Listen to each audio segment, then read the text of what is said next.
Hello and welcome back to Soulcreek. We will be continuing where we left off, which, if you recall, is after Alex and Bite have been spending some time at Bleakstone. I believe that's where they are.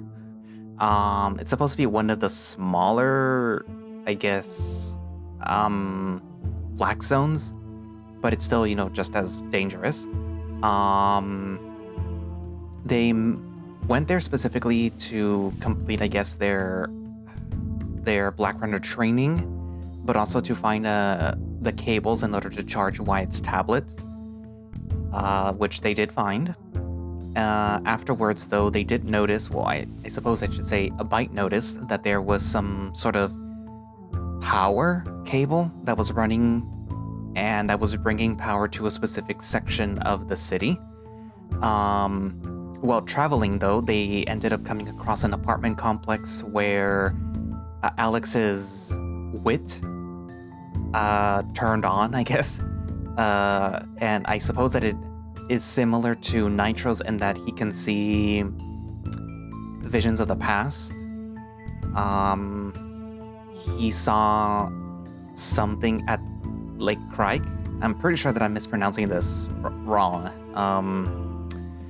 Developer, if you hear this, can you tell me how to pronounce it correctly? But yeah, there seems to be something at the lake, and a ship apparently capsized at the lake, and the whole crew was lost, with the exception of the captain, who became so messed up by it that they clawed out some words on a desk, which I think it's Gaia. But yeah, so I'm pretty sure we're going to be finding out what that is sooner or later. Later rather than sooner. But yeah, anyway, so we are now... Actually, yeah, we ended up finding out what was connected to that power cable. It turns out to be some radio towers. And I have a theory about that, but I'm going to keep that to myself right now. But yeah, so we're now apparently being followed. So yeah, so let's find out what's up with that. But when we get back to the same factory floor, my backpack full of salvage is gone. Where the fuck's our stuff? I don't know. I'm scanning, but... Wait, I've got something. Footprints in the dust. My eyes narrow. Did we just get robbed? The footsteps belong to a biped. Follow them. I break into a run, chest thumping and blood boiling. My footsteps clap loudly on the concrete. They dare? We catch the culprit quickly. It's jarring to see someone else here, after a whole morning being totally alone. She's a cheetah of some sort. Her tail flicks smugly as she jogs away. She hasn't noticed us yet. And my backpack is clutched in her grasp. Hey! Burning fury drips from my snarl. I take a breath, trying to focus. It could have just been an honest mistake. She didn't realize that it was ours. I'm always in control. The thief turns, surprised. Then she just grins cheerily and waves as though I'm an old friend she just bumped into on the street. Ahoy there, pet. I'm momentarily puzzled by her bizarre enthusiasm and just scowl. Nice surprise seeing you here. She throws my backpack down and approaches me, arms spread wide like she's going for a hug. Whoa, easy. Have we met? Us? Ah, you're cute. Of course not. We're meeting now, though. The cheetah pauses, arms on her hips, and takes in the sight of me with a whistle. You're not who I was expecting. Damn. Odd to look at you, you are. Neat scars, though. Hope you don't mind me saying. Come from the spine? Oh, wait. One as silent as rats, are you? You're not his usual type. Bit lacking in the... She points at my chest. Memory casket department? I blink. Bite? All you. I don't do the talking. I clear my throat, but before I can utter a word, she's rambling again. Wait. I know you. The furless thing, right? The Whisperer's new acolyte? I've heard about you. You have? She cackles. Oh yeah, you're... Wow, a real human, right? Must have been some odd corner of the Black Zones that you were choked up from. I study her carefully. She's far too comfortable in this place, too arrogant. You're a Black Runner. She nods, tapping her fist to her chest. Name's Bakara. Yeah, that Bakara, the one who ran the negative one into the Obsidian Eyes and lifted the Red Claws from their sugar parade. The very same. You haven't heard of me? It's fine, I get it. Not been here long enough, have you? That's fine. Hey, ask the puppy about me next time you see him. I'm sure he's heard of me. Oh, wait. You're not a path peddler, are you?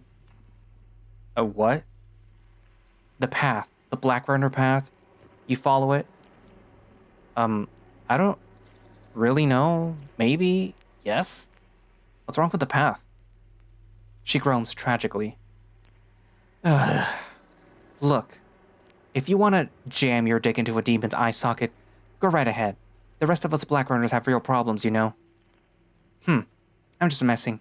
You seem like a smart thing. You know best, yeah? Well, it's been fancy meeting you, pet. I'm in a bit of a rush, so catch you soon, little guy. And just like that, she turns with an audacious flick of her tail, grabs my backpack, and starts to jog away. My face contorts.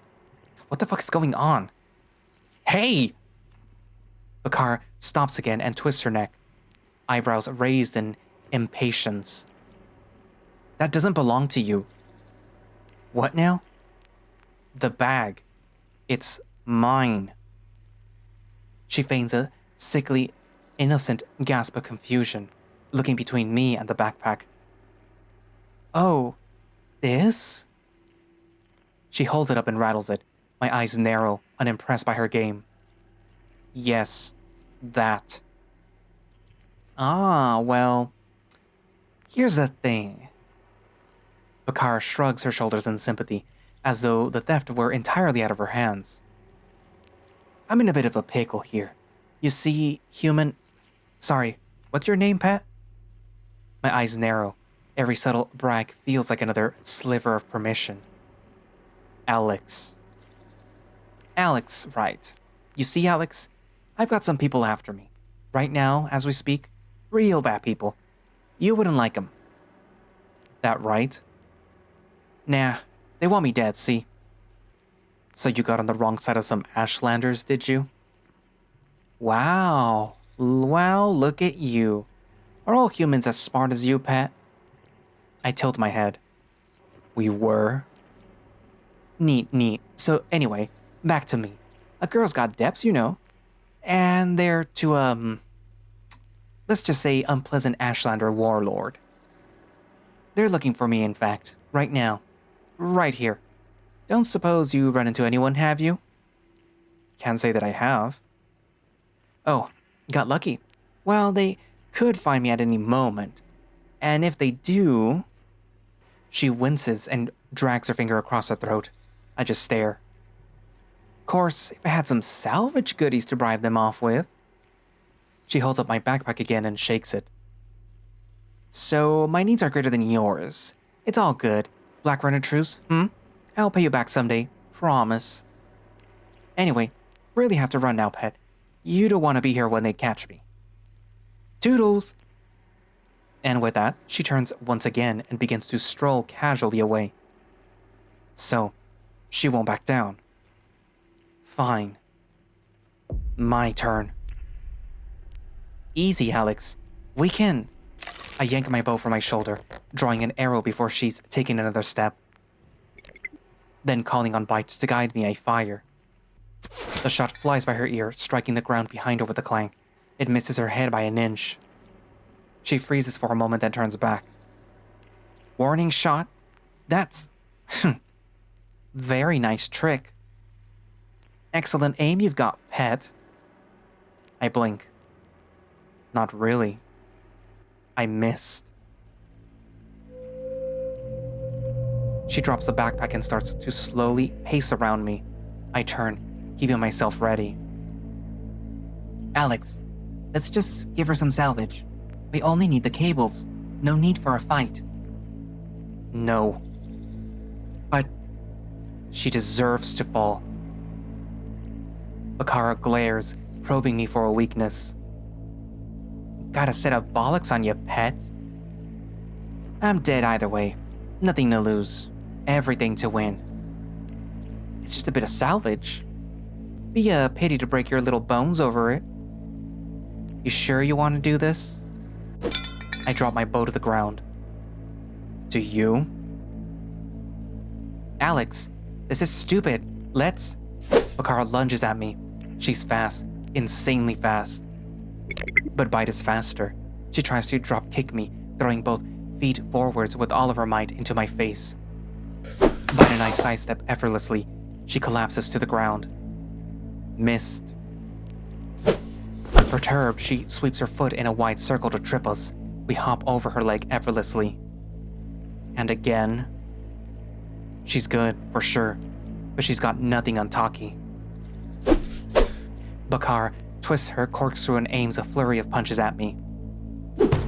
But she's overextended. Bite and I slam the heel of my boot into her stomach with a horrible thud. Bakara stumbles back, clutching her chest and wheezing. Her head slowly rolls up, mouth curled into a nasty snarl. I grin. She doesn't stand a fucking chance against us. Not impressed. Just scoping you out. She attacks again, more furious, relentless jabs and swipes to try and take me out quickly. But we dodge them all. It's so laughably easy. She's desperate like a caged beast. On the last punch, we grab her wrist before it strikes me and twist, sending her down in a clumsy mess. Bakara smashes face first into the bitter concrete with a crack. All right, you made your point. Let's back down. No, she deserves more. Alex! Why should I stop? This idiot was asking for it, screaming for it. She glares up at me, eyes narrowed. I just tilt my head back, shrugging. Some skills you've got, pet. She lunges again, dodging her just gets easier and easier. I hijack Bite's cognition and pull an arrow from my quiver, before holding the serrated stone tip right at her throat as she hurtles towards me. She freezes, the fur on her neck grazes the arrowhead, her eyes widen, and she tries to back away. But I push the razor-sharp point closer until it kisses her jugular. And there it is, the look in her eyes. Her arrogance comes crashing down around her. She's frightened. Good. She underestimated the human. Stupid. She deserves to be afraid. Like Tabitha was. Like I was. Did we get any mercy? No. I could do it. Really send a message. I want to. Do I? Really, Pat? It's just salvage. I need it more. Let it go. I narrow my eyes. Should have just got your own. Asked for help. Been decent. Should have begged. I'm not in the habit of trusting people. And I'm done having things taken away from me. That's enough, Alex. Let her go. I try to move my arm, but it's frozen. Bite is holding me still. Take your own advice. Be decent. He releases me. Breathing a sigh, I drop the arrow from her throat and put it back in my quiver. Bakara blinks, surprised. Someone's looking out for you. Get the fuck out of here. I expect her to get sheepishly to her feet and limp away, leaving me only mildly satisfied. Instead, she grinds her jaw and releases a desperate, defeated sigh. Alex. They're gonna kill me. We can't just leave her. Are you nuts? She thought she could walk all over us. Then we should show her that there is a better way. I swallow my fury. He's right. Of course he's right. Perhaps I trust Bite more than I trust myself right now. All right, who's hunting you? Slowly, Bakara gets to her feet. She backs away, wary of me. His name's Silas. Heads the Vulture tribe. He's been wanting my head for a while. Believe it or not, pet, I'm on pretty good terms with almost every Ashlander group out there. I know I'm better than any other Black Runner, just not Silas. So, what's his problem? Doesn't like your charm? Vultures are at war with the Thunerax. Both wanted to hire me to scout out weapons in the Devil's Crag. I sided with Thunerax. A friend told me never to get involved in Ashlander politics. She laughs. Yeah, well, I fancied siding with the Ashlanders who don't enslave children, you know? Call me a heartache. Okay, maybe there is a conscience in that big skull of hers. Somewhere. I guess that's fair. So Silas's gangs are looking for you here, in Bleakstone? Right on my tail, pet. His goons are all fuckheads, to be honest. Self-interested, you know? Easy to pay off. Heads up. I think she is telling the truth. I am detecting an audio anomaly nearby. Someone is coming. My head whirls around in alarm. There's nobody in sight, but Bite's never been wrong. Bakar scowls, catching on quickly. What? We're not alone. How do you... Shit. I gotta run. If they... She cuts herself off as the sound of voices echoes through the factory. I hear hurried shouting, then the shuffling of footsteps on decaying ground. It's getting nearer. Bakara's ears perk up. She snarls. That's them. Fucking shit. Out of time. Hide, quick. But she shoves me back, gesturing out of the room that we're in. The encroaching voices grow louder. They're so close already. Heart racing, I grab my backpack and sprint with Bakara towards the doorway nearby. We can cut back the way that we came and avoid them. They won't catch us. Bakara and I reach the door. I hurriedly tug it open and wait for her to run through. But she abruptly tackles me around the waist. Hey, what are you... She barges me through the open door. I land in a crumbled mess, tasting foul dirt. I snarl in fury, scrambling back to my feet. I knew that I should have killed her. Damn it, you're... But instead of attacking, she slams the door shut with a clang, separating us. And hiding me from the Ashlanders? Did she just sacrifice herself to save us? I rush to the door and hiss through it. What are you doing? Her voice carries through from the other side. You've got a big puck that'll be missing you. No need to go down with me. Just kick on, Pat. Bakara! Did she just save us? She did. As I go to open the door and barge back through, not satisfied letting her die for my stupid ass, Bakara's booming voice makes me falter. Ah, fancy meeting you lot here. Jasara, Kari, and, the other one? I flinch as a gruff, unfamiliar male voice answers. Tallman. Right. How could I forget you? You're the best one. Shit, there's 3 of them? She can't handle those odds. If I make a break for it, she's dead. But should I even care?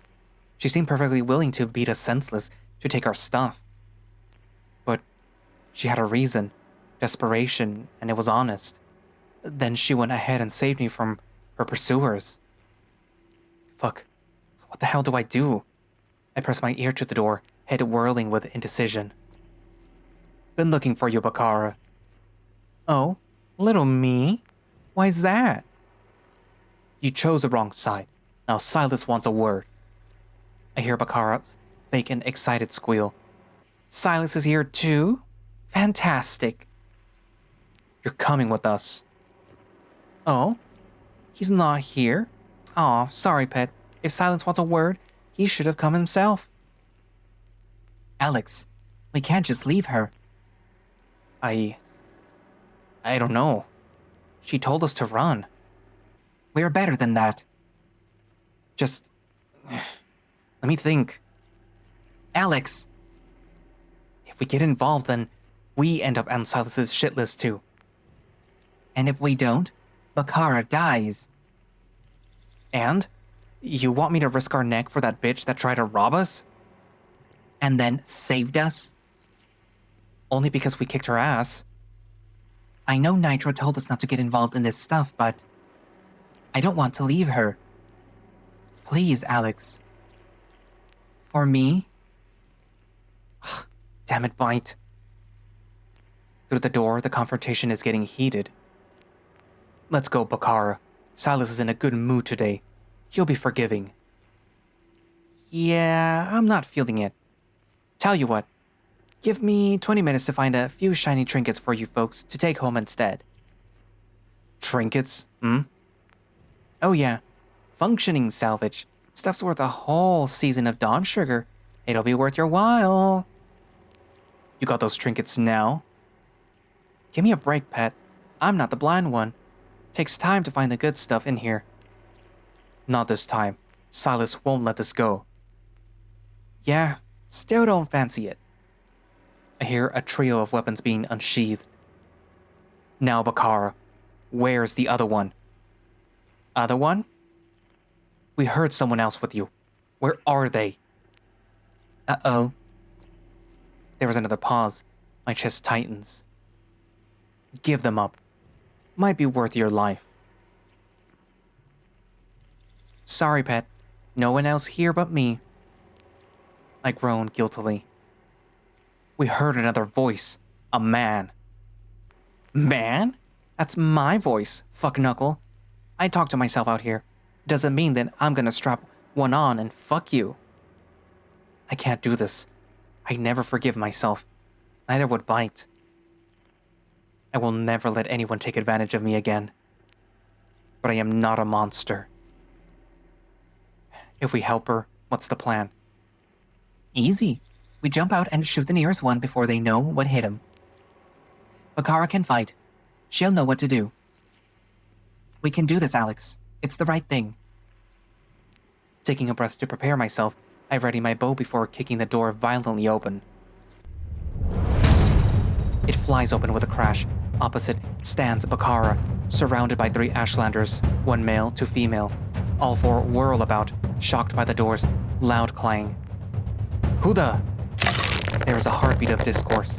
I aim for the head of the nearest, but Bite aims for the shoulder. I release the arrow. It flies true and strikes the Ashlander's shoulder.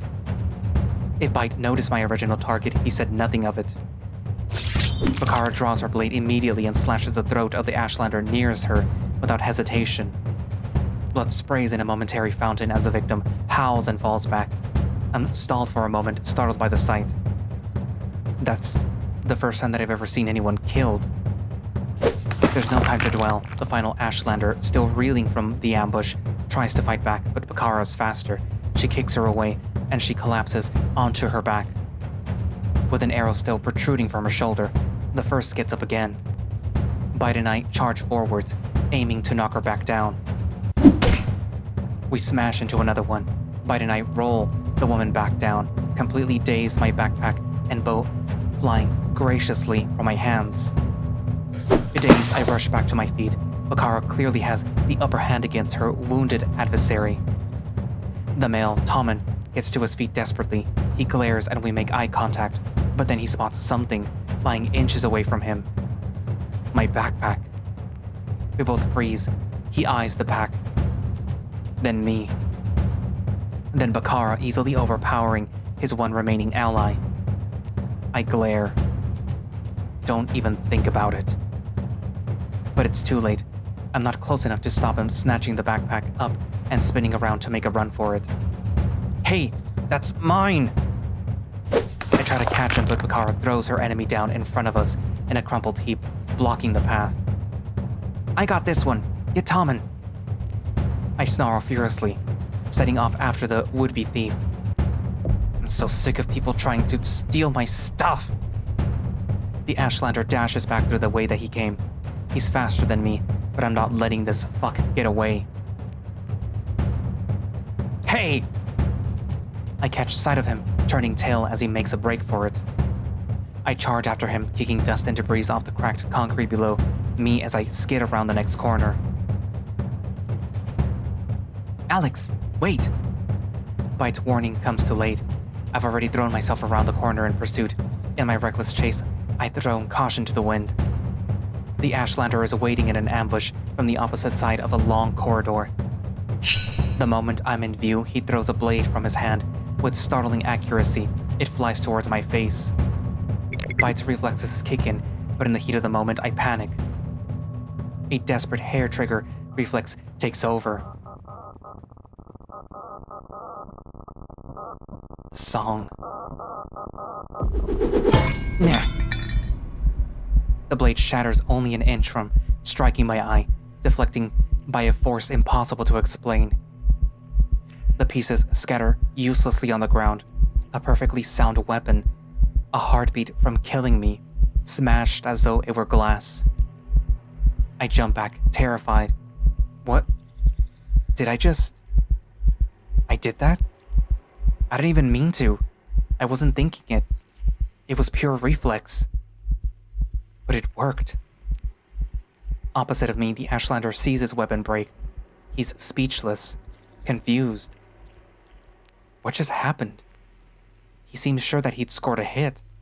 I should be dead, but the throw must have missed? There was no other explanation. So he ignores that odd feeling. Just a miss. Trick of the mind. That's all. Instead, he tosses my backpack aside and draws a second, larger blade. Should have stayed back, runt. I brace myself for another fight. This time will be different. He's out to kill us. Bite, you ready? Bite! He doesn't answer. The Ashlander advances, but Bite's enhanced reflexes don't kick in. He isn't there. I back away in a panic. I can't fight without him. Bite, I need you. Now! Wait, my powers. I used them just now. Did they actually block him out? He'd never sensed them before. I figured that they were just invisible to him, but maybe it's more than that. He's not just blind to them. They actually bury him. Bite, come on, wake up! The Ashlander grins at me. You? I know what you are. You're the Whisperer's little bitch. I blink. That right? Silas knows about you. You rats are supposed to be extinct. I'll send the Whisperer your head, human. Bite? Bite's not here. He's not anywhere. The Ashlander is getting closer. I'm alone with him. And he's alone with me. No Bite, no witnesses, no need for guilt. It's him or me. It's perfect. You should run. He scowls, processing the warning. Then charges, sword raised. I don't need Bite. I'm in control of everything. I raise my hand. Stop.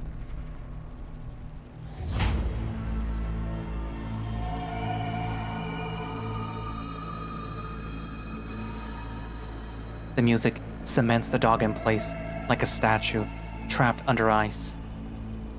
I grasp him, crush him. There's no force in the world stronger than mine. His face still twitches. Wide eyes flick side to side, flooded with confusion and terror. He tries helplessly to open his mouth, to scream. So I twitch my finger and seal it shut. Something cracks. His jaw, perhaps. He whimpers in agony through taut muscles and snapping bones. I step closer, chest thumping, hands splayed. The music flows through me. He's mine.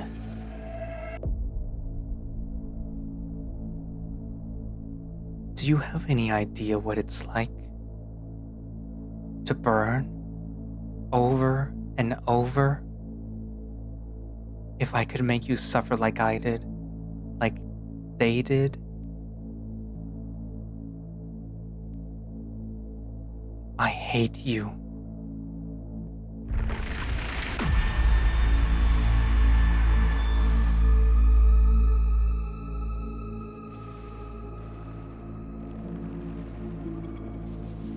Like a soft fruit beneath a boot. The walls splatter red, bone, ruptured organs, and flesh weep from the carcass as his life fades from his eyes. The stench devastates me. It's like rotten eggs and rusted iron. My body, my soul, twists in revulsion. What's left of the Ashlander is freed from my caustic grip as I stumble back, torn by a horror too alien to describe. He's gone forever. This massacre of blood and gore before me was alive moments ago. Now he's dead, by my hand. Shit. Oh gods. I'm shaking, convulsing. I turn away, staring in absent disbelief at my own hands. I did that. I killed him. I had to. He was going to kill me. That's all it was. That's all it was. That's all it was. That's all it was. This power is... It's... What the hell did I just do? Gods, what am I? Is this me now? Maybe I am a monster. Am I even human anymore? Of course I am. More than ever. I did that for humanity. For everyone that couldn't fight back. Who died screaming, helpless. Now we can fight back. They got no pity. Neither did I. Neither did Tabitha. Breathe. Just breathe. It had to be done, one way or another. I'll need these powers again. I need to know what they can do. That dog would have done the same to me, to others. There's no reason to feel guilty. This was justice. It was the right thing. The look on his face. You got what you deserved. I turn away, sparing myself the vile sight. I'm still shaking. I need to get out of here. I need a moment. Flexing my fingers, I grab my backpack and stumble out of the room.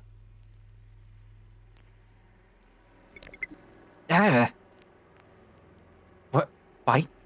What happened to you? Me? What happened to you? I was stuck in your subconscious. Are you okay? It's okay. Cool down, it's okay. He's gone. But, what? You, huh? He threw his dagger at my head. I blacked out for a second, and you disappeared. I did what? No, that shouldn't be possible. I was about to dodge it. The pommel still hit me. Pretty hard. But I just vanished? From a blow to the head? Yeah. Did you know that could happen? No. I swear, I had no idea. It doesn't make any sense. Why would... The Ashlander, where is he now? I killed him. You did? Yeah. By yourself? How? Stabbed him through the eye. With the dagger that he threw at us. Gods, are you okay? I am now. It's fine. Damn it, I'm sorry. I'm supposed to protect you. I'm meant to be. Neither of us knew a knock to the head would take you out. It's not your fault. But without me protecting you, anything could have happened. Look, you're fine, okay? It's over. No, it is not fine. This is not fine. You were totally vulnerable, right when you needed me. Come on, I'm not completely useless without you. You know what I mean. I can't believe it. First glitch, now this. I'm the worst brain butler ever. No, Bite, Damn it, buddy, please don't say that. You're the best. I promise, nothing that happened back there was your fault. We had a close shave. That was it. I know, but are you sure you're okay? Yeah, I told you. I handled it. I know, but are you really okay? What do you mean? You. I mean, well, you did just kill someone for the first time. It must have been horrible.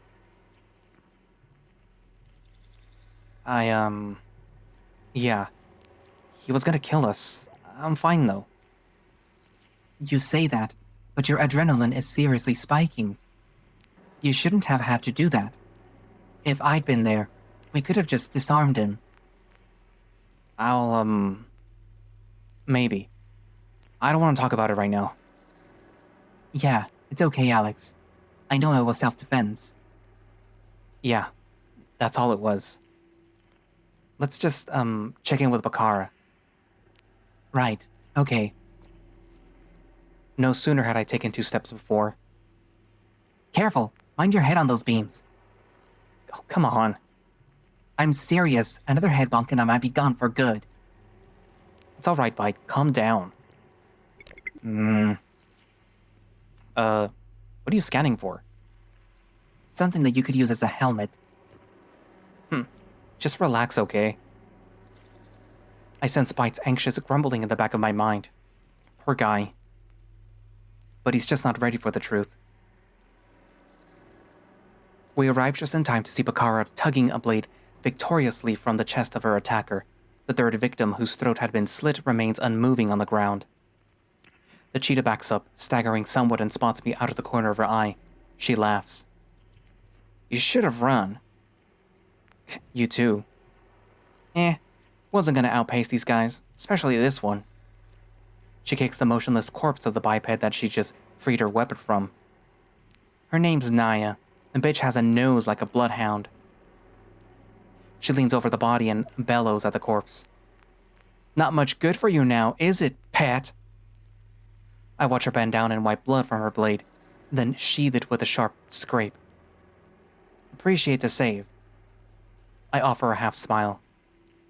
Likewise. Well, you seem willing to help before. Didn't imagine that I was worth you dying over. I pause thoughtfully, staring down at the bodies. Will Silas still be coming after you? Oh, absolutely. Worse now, he's got little rats all over the place. The cheetah just shrugged it off. I'll be fine. A few trinkets from Bleakstone, I'll pay them off all the same. Should buy me a few more weeks. He'll get you eventually. Can you buy off Silas himself? Aye, I'll find something to bribe him with in the end. I'll take some rare salvage, though. Still looking for that. The Silas character doesn't sound like someone that I'd agree with. I can't imagine a meeting between us would go well. I hum thoughtfully. Fuck. Despite everything, she did try and save my life. I'm not a monster. I'm a decent person. I sling my backpack off my shoulder and grab the cables for Wyatt's tablet, the martial arts book for Milo, and the exotech antibiotics from it. Here. I toss the bag and its remaining contents to Bakara. She catches it, baffled, and scowls at me. Have a few weeks on me. She hesitates, shooting me a glare loaded with disbelief and mistrust. I just shrug. I'll take it back if you're not interested. You're not playing around, pet? What do you think? Her bemused expression loosens and she gives the backpack's contents a curious shuffle. You got some good shit in here. I know good salvage when I see it. I'll say. You sure? I'm sure. With a sheepish smile, she slings the backpack over her shoulder. You know what? You ain't so bad, Pat. Honestly, I don't care about most of the stuff anyway. Lucky me. I get all your rejects. I roll my eyes. It's just salvage. It's not gonna save my life. But if it might save yours, sure. Take it. Well, She's lost for words. Her gaze travels sideways awkwardly, and she makes a few silent gestures as though struggling to find the right words. I smirk. You don't have to say it. Psst. Should I just fuck off then? If you like. Morrisalis's goons might be hanging around. More power to them. I can pay them off this time. Thanks, Pet. You didn't have to do that. Look, I deal in favors, okay? And now I owe you one. I shake my head, waving off her gesture. You've already tried to save my life. Yeah, but you could have jammed that arrow of yours into my neck. You didn't have to. I was only making us even. She rattles the backpack, winking. Then you went ahead and tipped the scales again with this. I'm an asshole like that. Too right. Always gotta have to balance, don't we? I mean it. You've done good by me. If you ever need anything, come find me. Then we'll consider the debt paid. I smirk, skeptical. Didn't think you trusted anyone. Bakara hesitates for a moment, folding her arms and looking sideways. That's right. I've been around, Pet. Work with people. Lost people. For the most part, you're always better off alone. She looks back at me. Black Zones have taught me one thing. Nothing can heal you and everything burns. I have a similar philosophy. Oh yeah? Life's a bitch. I like it. I don't deal in friendships anymore. Just favors, and I owe you one. Oh yeah? So if I wanted to call in your debt, how would I find you?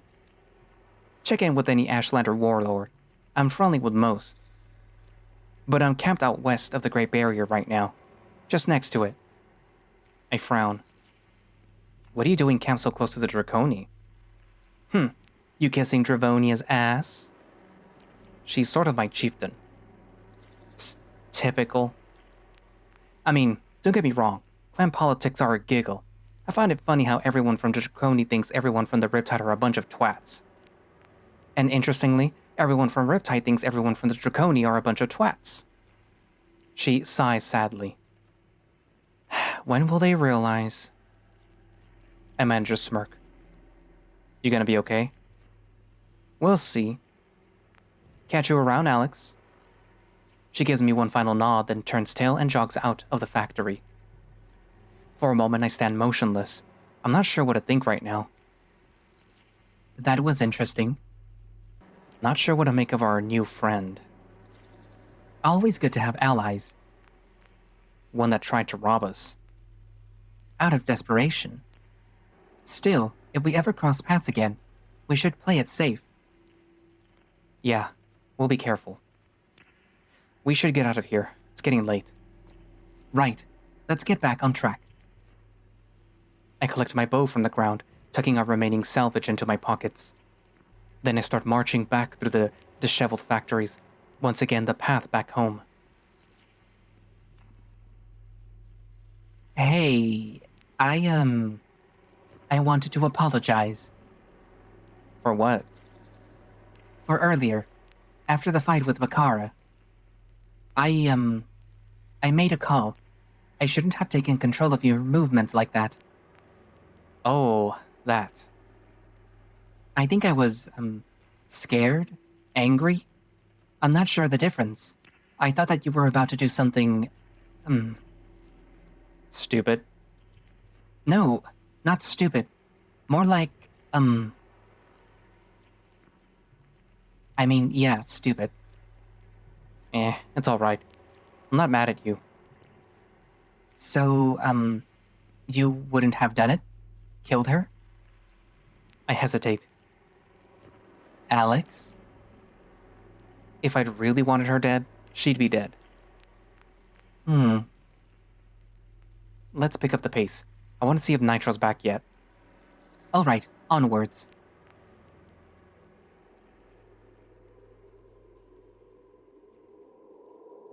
Something isn't right.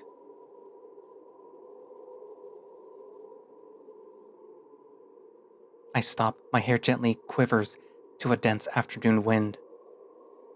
There is a chill beyond what's natural here, something ethereal, ageless. But Bite and I are far out of the black zones now. This can't be right. Bite, can you sense that? No, what's wrong? It isn't like the black zones. Whatever I can sense is new, close. The open grassland seems somehow robbed of its serenity by some nameless suffocation.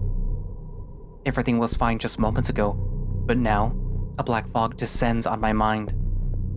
I look around me, staring back at the open path that we've taken and the one still ahead, but there's nothing. More visions? How? We're miles out of the black zone. No, this is... I'm not sure. The only time that I felt this was...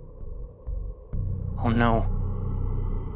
I pull my bow out and ready an arrow, pulling the string taut and aiming it at nothing in particular. Demon! What? Where? How? Side to side my eyes dart, panicked, terrified. I strain to hear the wretched sound of chittering steel and caustic gears grinding. But all is silent. We're right in the open, totally exposed. There's nothing on scans, Alex. Are you certain? Completely. Another breach? It has to be. I start looking for cover. A rock, a tree, a ditch, anything to hide behind. Alex, we're setting ducks here. Run. I break into a run, straight forward in any direction. There is a thick forest dead ahead of us, but it's at least a half a mile away. Just run, get out of the fog, get to safety. Then the stench hits me, the noxious, revolting miasma of rust and rot. I recognize the smell, blood, bone, and spilled innards. I sprint over a hill. I'm granted a better view of the open grasslands around us.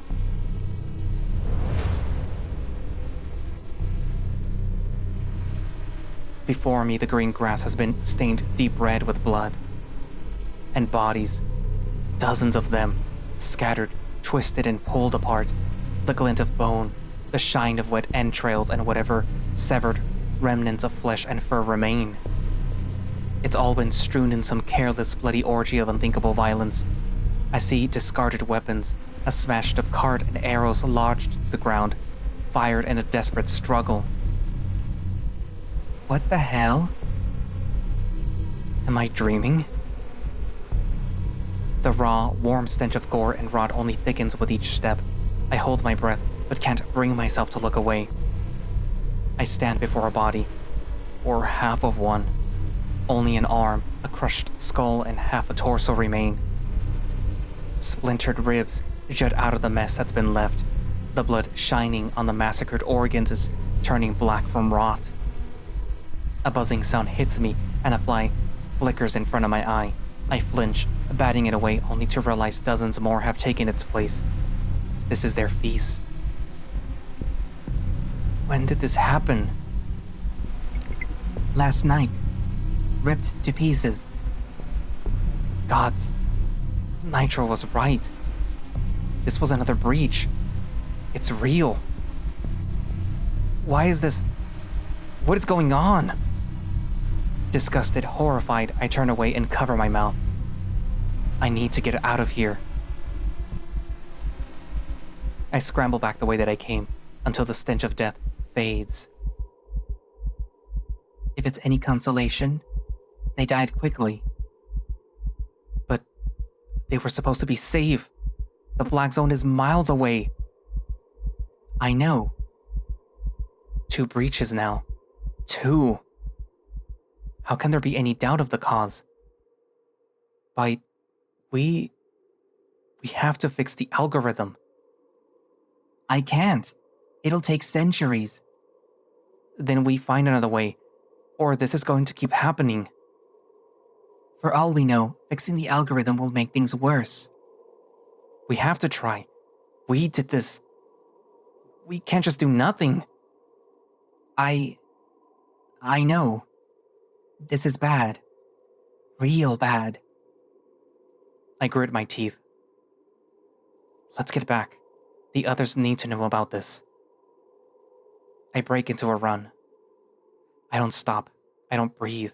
I just flee the scene, dashing through the grasslands and back to the Draconi village.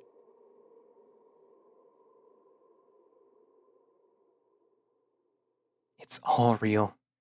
Nowhere is safe. The ocean is everywhere. People are dying. Everyone could be in danger. All of the Draconi. Loken. No, I refuse to lose him. Anyone. I'll never lose anyone again. I can fix this. Somehow. I just need to be better. Maybe I just need more power.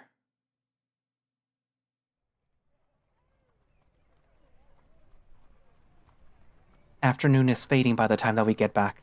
I'm weary from my journey and hiding a deep anxiety from what we just seen. But mostly, I'm just relieved that everything here seems normal. My first venture into the Black Zone alone is over. That was Loken's last charge of me as his acolyte. I'm a Black Runner now, fully. More than that, a good one. A powerful one. I've discovered secrets, powers, stood my ground. I feel taller, broader. As I snake through the dense crowds of the Draconi, their unflattering stares don't fetter me anymore. They can look all they want. Amidst the crowd, I quickly spot a familiar face. Mia. The mouse is in the middle of a trade, exchanging a small basket of eggs for what looks like a bundle of bread. Her head flicks around when I call her name. She smiles and waves. Her company quickly bows her head and slithers away upon seeing me. Hello, Alex. How's the foot? Better. Great, actually. Are you all right? Perfectly. Would you like some eggs? She holds out another basket to me. I peer inside, seeing 7 smooth chicken eggs within. Wow, those look pretty fresh. Laid only yesterday. My hands were feeling generous. Please, take some. I smile. Thanks, but you hold on to them. Loken keeps me well fed. Speaking of which, do you know where he is?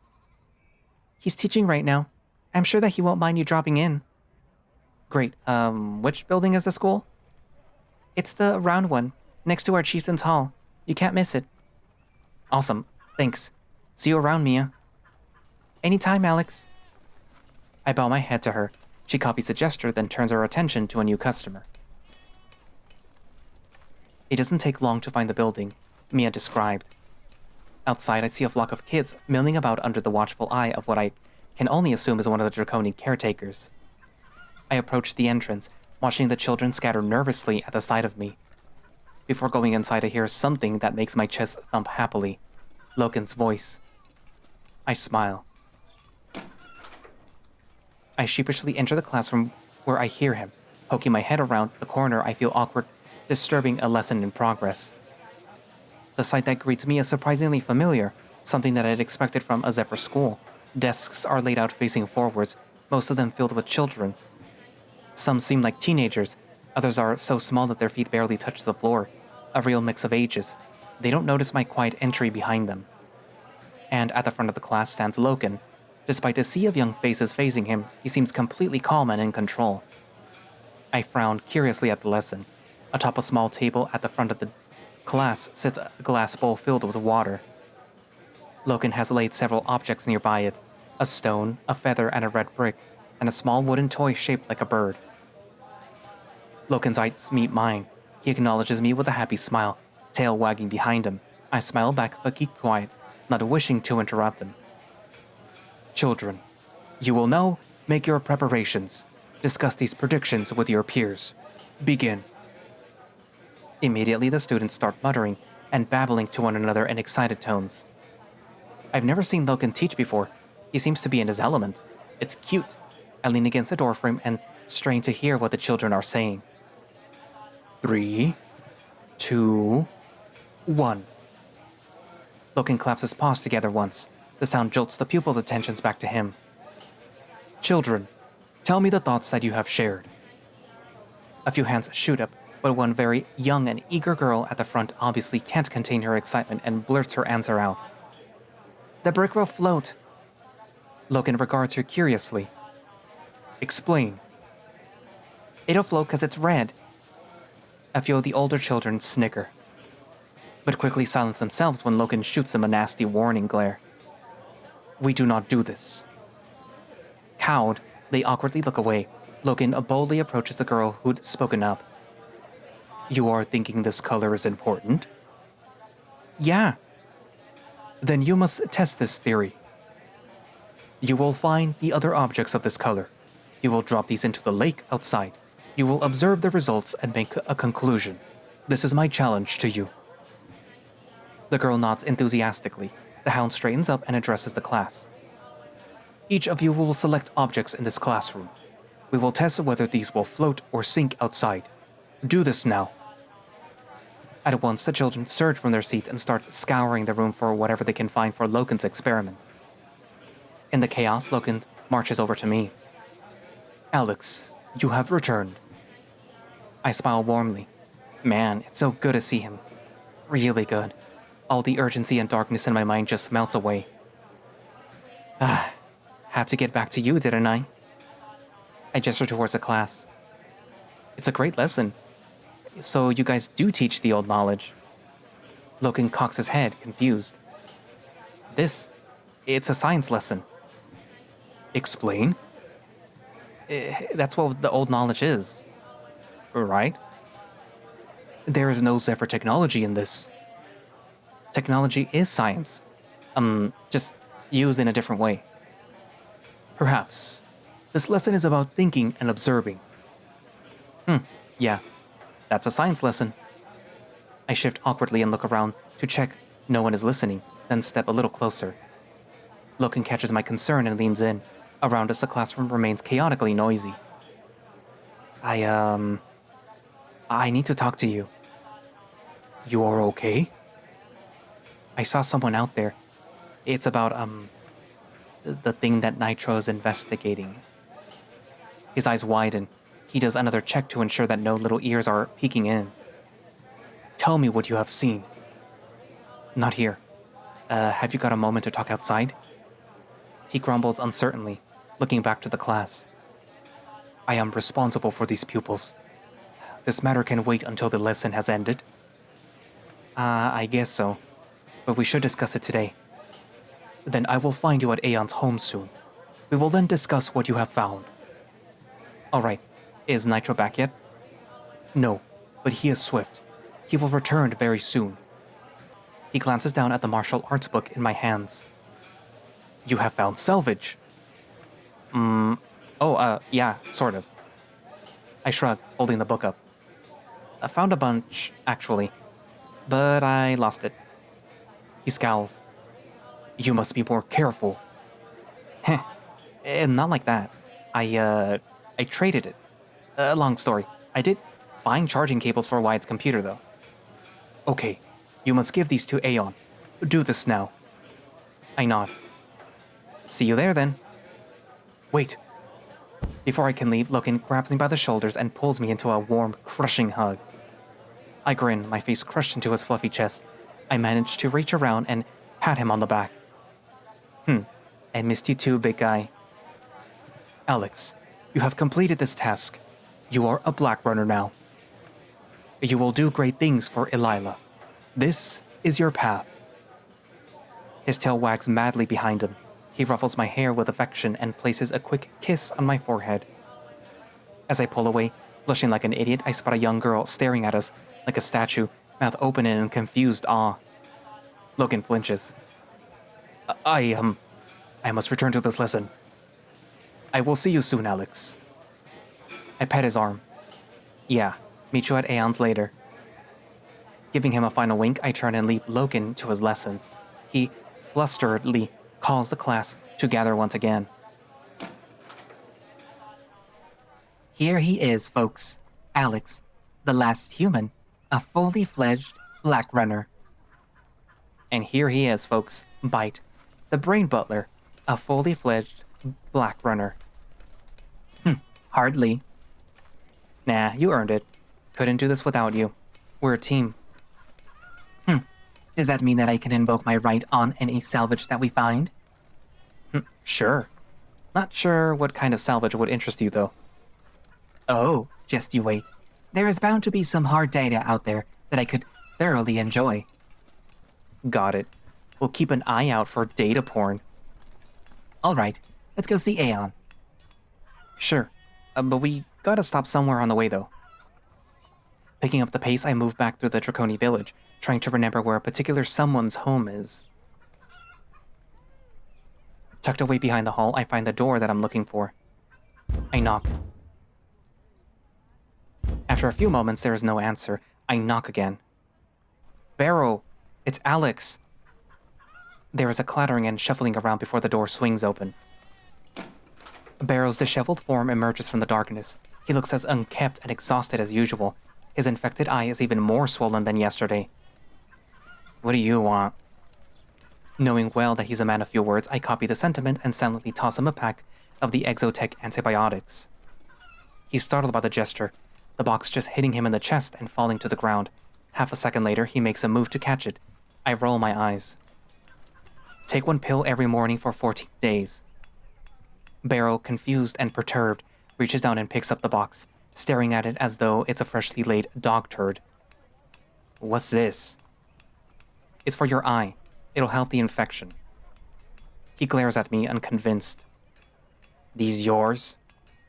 No, they're yours. Sefer, medicine. Don't say thank you. Don't say anything. Just take them and close the door. He stares back at the box, totally bewildered. I watch him cautiously open the box with a clawed finger and stare at the pills within, sealed in their plastic pockets. Then he looks back up at me. Why? You'll lose your eye if you don't take them. That's why. Nah, don't mean that. I mean, why? For a while, I don't answer.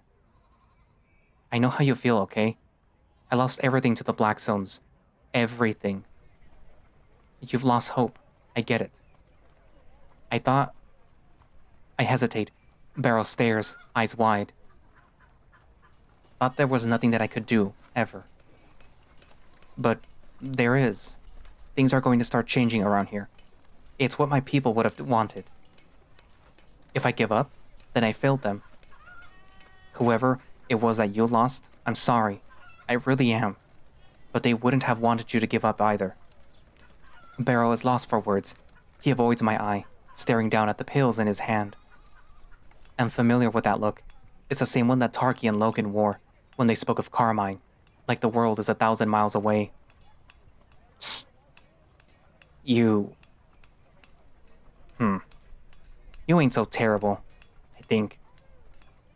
I manage to smile. Maybe I am. But I'm not a monster.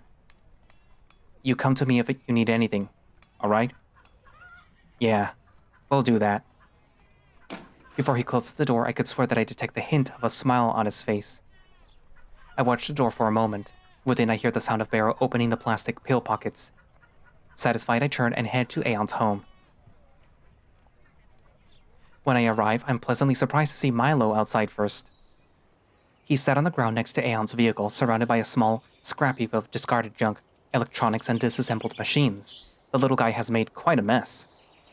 He's entirely engrossed in whatever he's building, tongue sticking slightly out of his mouth as he screws two metal pipes together. I'm pretty surprised to see an old battery, some complex wire work, and a small circuit board taped to his invention. Whatever it is, it looks complex. Hey there, shithead. He jumps, eyes wide as golf balls as he gawps up at me. You're alive? Lucky me. Milo jumps up to his feet. Did you get any more cool scars? Not this time. Aw, lame. I smirk, shoving his shoulder. Jerk. How things go with Aeon? Before he can answer, a booming voice roars out from the cabin. He's good, very good this one. Got an eye for technology he has. Aeon waddles over, adjusting his spectacles and clapping Milo on the shoulder. Reminds me of a young Automunk he does. Aeon let me take apart his junk. It was awesome. I feel like I could make anything. Oh yeah? So what are you making now? This. He holds up an odd contraption that he's put together. Aeon helped me with the first one. You made 2 of these? 3. I frown at the device. Is that a blinder? Wow, nice. A what? Oh, that's what these are called. Black Runner smoke bombs. I tried to make one myself, and it went bad. Craft isn't my forte. Oh, no. No smoke. Just a boom. Big boom. What? You could blast a crater the size of the hull with this. You could. Bam! No survivors. You made a bomb? Fuck yeah. What the fuck, Milo? Are you insane? What's the big deal? It's perfectly safe. It's a bomb. How is that safe? It's okay. It'll only blow up if I push this button here. He carelessly points his fingers onto the small switch, the tip hovering close from blowing us all sky high. Panicking, I snatch the thing from his grasp. Hey! Damn it, Aeon.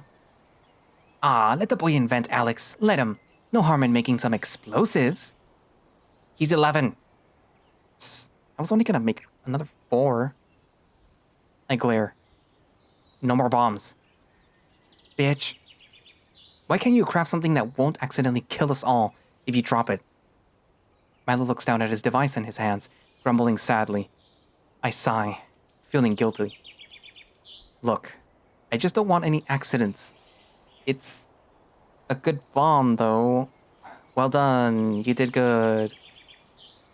So can I make more? Ugh, couldn't you just make a bow or something? Bows are boring. I'd rather stick arrows up a cat's ass and have it fart them out. How about if I made a smaller bomb? Not for killing people. It could be, I don't know, constipation aid? Explain? I don't know, stick it up your butt when you're all clogged up and light the fuse. Blast those stubborn turds right out of you. It'll be great for old people. Why can't you just be normal? He just grins. I suppose it's preferable to taking Dawn Lily. Still, no more bombs. When you're older, you can put whatever you want up other people's butts, with their consent. He sticks his middle finger up at me. I return the gesture with a wink, and he smirks. I did have an idea for a grappling hook. Here, let me try.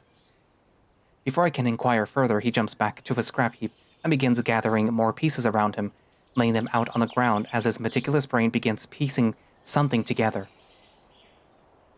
I feel sorry for what enemies he makes. I do. If his idea of helping someone is blowing their ass off, I can't imagine what he'd do to someone that he actually wants dead. Thanks for watching him, Aeon. Bombs aside, he really needed this. Aye, frustrated he is. His school lessons aren't challenging him enough. He's bored. Too smart for that, too smart. He'd have done well with the Automonks, he would. I stare at him thoughtfully. What was it like, being trained by them? Aeon sighs gloomily. Rough, lad. Very rough. Long days reading, writing, learning. Tests, too. Tests every day. You fail, bam. That's a beating. Sounds horrible. Aye. But good learning. A few dozen of us youngsters were there. No talking, no playing. Only lessons. Is that why you left them? He shakes his head. Oh, no. Used to sneak out, I did. Out into the world. No one else did, just me. Ever get caught? Ah, no. I was sneaky, a sneaky mole. But I saw the world, Alex. It was a good world. Damaged, though. Very damaged. I thought that I could help people out here. Not in there. So out I went. And here I am. For what it's worth, everyone who's ever met you thinks that you're pretty incredible, especially Loken. I'd say that you made the right call. Aeon waves off my praise with a chuckle. Ah, maybe. Maybe. Lost out on a lot. All the technology. Maybe I'd know more if I stayed. Secrets, maybe. Many secrets. He goes quiet for a moment. So you never learned much about how they actually work? The Automonks? Ah, no. Never the real goals. Nothing like that. Not old enough to be trusted. No. Aeon regards me curiously. All right there, lad. Yeah. Just thinking of, things that I saw out there. Ah, of course. You run into Blakestone? It went well. It did? I plunge a hand into my jacket pocket and tug out the mess of old cables, holding them out to Aeon. I found what we needed. Ah, perfect. These will do, they will. He snatches them from me, holding them up to his spectacles to inspect them carefully. With a little luck, we can get Wyatt's old computer functioning again. I'll need to tinker with the electronics a little more. Shouldn't take long. I saw some pretty wild stuff in there. Do you know anything about the radio tower? Nothing, lad, nothing. Radio tower, you say? Yeah, an old exotech building. Could be more in other places. The Automonks are keeping them active. Was wondering if you might know why. Aeon shakes his head. Afraid not. If the Automonks need it on, though, best left alone, I'd say. Another thought occurs. Hey Aeon. What do you know about Lake Crike?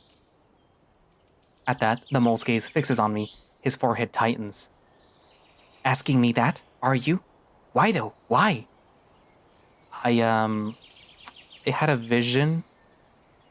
I'm not sure. Something to do with my wit. The lake seemed important. Aeon scratches his chin, humming under his breath. I keep telling Loken to stay away from there, I do. How come? I was younger. Much younger. There was a fever rift below the spine. Many dead, many. But I found the cause, I did. Did you cure it? Afraid not. Ended the suffering. Oversaw the containment. Sad times. Very sad. What caused it? Bacteria. Terrible sickness. Not from Elila either. How did disease from outside Elila get here? Before she died, I spoke with the first sufferer. The patient zero I did. They'd been swimming in Lake Crike, and so I went. He pauses. What did you see? I saw... whales. Whales? In a lake? How did they get in there? It's no lake, Alex. Not at all. It is a marine cavern, miles and miles deep and wide. Leads straight to the ocean, I believe. Far from here. Those whales I saw. Poor things washed ashore. Ripped to pieces. Not eaten though, no. Not for feeding. This was sport. Ugh, the smell. Bad it was, so bad. Something in the lake, Alex. Something from the ocean. I shiver, whispering the first word that comes to my mind. Gaia. Nothing. I don't want to think about it. I just hope that we get Wyatt's tablet working. Of course. Just think about it, Alex. What could this human's work have to offer us? Insights, clues. Who can say? Who can say? It'll be good to know who he was. My gaze travels sideways. I open my mouth to speak, but nothing comes out. All right there, lad. Yeah. I just... It doesn't matter. How long do you think, Aeon smiles in sympathy. He sees straight through me. He might be your father, Alex. He might. Or he might not be. It's whatever. If White is my dad, he's still gone. Just like everyone else. Aeon shuffles over to me, patting my arm. I smile. I'm all right. He sighs, looking over at the distant setting sun. I spoke with Loken today, I did. Oh, yeah? The Hound worries about you. For the longest time, I don't answer. We both stand silent, our eye lines trained on the horizon.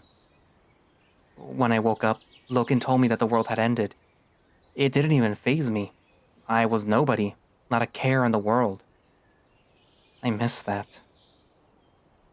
Aeon shakes his head. I've met plenty of people, Alex. Good people, bad people, all those in between. But the ones that I love, that's something special. It makes you, it does. To love is to be someone, defines you. Everyone needs that, even the last human.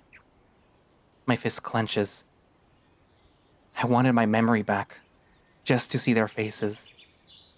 Even that was taken from me. If I have to be someone, I'll choose who that is. Someone useful, who will get stuff done. I'm done being weak. Can you? I frown. Choose that. Really now. Love is wearing your heart on the outside, Alex. Is that weakness? Then call me a weakling, boy. Go ahead. I just smirk. I think you're one of the strongest people I know. There is a pause. If White is my dad, then I... Say no more. Whatever's on that computer, Alex, we'll all deal with it. All of us. You, me, Loken. Everyone. I'm guessing Loken told you about the breach? Aeon nods solemnly. I think I saw another one on the way back here. Blaming yourself, are you? It's the algorithm. They want it. Perhaps. We need to know more, we do. Much more. Who made it? Why? I always assumed that it was created by them. It's supernatural. Nothing that Zephyr could have done. Aeon grumbles uncertainly. Don't be so sure. Whoever placed it in those satellites wanted you to find it. They knew about you. They did. We already know one human you had a connection to. We do. I look down at him with a frown. You think White might have created the algorithm? Ah, a hunch. A small hunch. You look for connections, Alex. The algorithm, your connection, Wyatt, Exotech, all connected. I think that you're closer than you think. You mustn't give up. No. They'll beg for caution, they will. You mustn't. Now isn't the time for caution. People are dying out there. They always have, Alex. Always have. Science doesn't demand caution. We all should be ready for those consequences. If not, pfft. He gestures around at the village. We stay here. We die. I say the black zones are fear. Profound fear. How do you beat fear? Step into the dark. Shine the light. Even if you know that there are monsters? Especially then. I bet the Zephyr thought the same thing. And compare us to them, will you? No. Different situations. They've had it all. Wanted more, they did. But us? No. We have nothing and so much to gain. So much. The mole's wisdom is cut off by a shuffling of footsteps behind us. We both turn. My heart lurches with surprise when I see our visitor. So that's where I'm going to leave it for today. So, some other interesting things happened.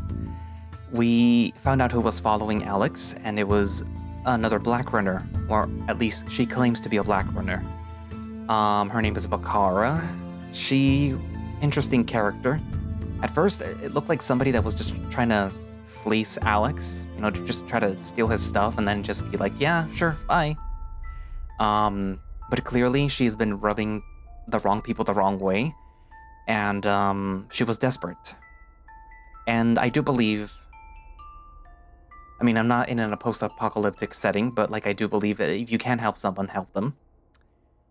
Even if they wrong you the first time, you know, they have their reasons. It is concerning to see that Alex was so willing to kill her. But I guess it shows what's happening with his mental state, where ever since the whole incident with the glitch, and well, even before that with the algorithm, he's been sort of becoming a little bit more unhinged with the more interactions that he has with people, with Caius, with Tarky, with Dravonia, sometimes with Bite and Loken, with Nitro. But more specifically after the whole glitch incident, where he seems to have become more filled with anger, and at the risk of using this this comparison, he's sort of pulling like an Anakin, where like you're seeing him develop, but he's developing in a bad way, where he is no doubt going to end up hurting people because of his anger, because of his hate, because of the pain that he has. And even though he's saying like, oh yeah, you know, this doesn't affect me anymore, like whatever, like clearly it does. You're wanting to hurt people. You're wanting to hurt people for very little things. You know that you are in a post-apocalyptic world where it's sort of not dog-eat-dog world, but like people rely on scavenging and foraging and things like that. Like they're relying on these opportunities that they find in order to make it to the next day. And here you are trying to punish someone for stealing your salvage, which you could probably, you know, find more of.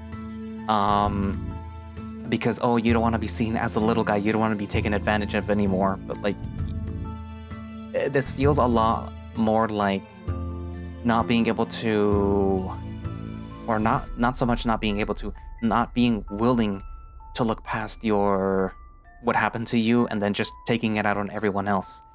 But you're very dangerous at the moment because you kind of have the equivalent of a loaded nuke inside of you, and you have Bite, who makes it very easy to kick people's butts. But yeah, you know, what would you do in Alex's circumstances? Would you allow yourself to be filled with the hate and just take it out on people? Because I know that's something that happens. But yeah. Also, there's another breach. Ugh.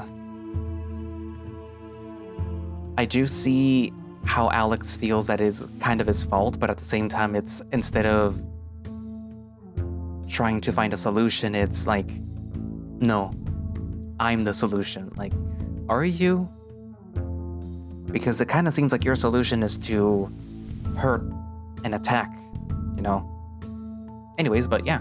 So on the flip side, we did see Loken as a teacher, and it kind of seems like he really is fit for the role, to be a mentor, to be a teacher. I don't know, he looked good as a teacher, using the scientific method. And also saw Aeon and how he was doing with everyone's favorite little scoundrel, Milo.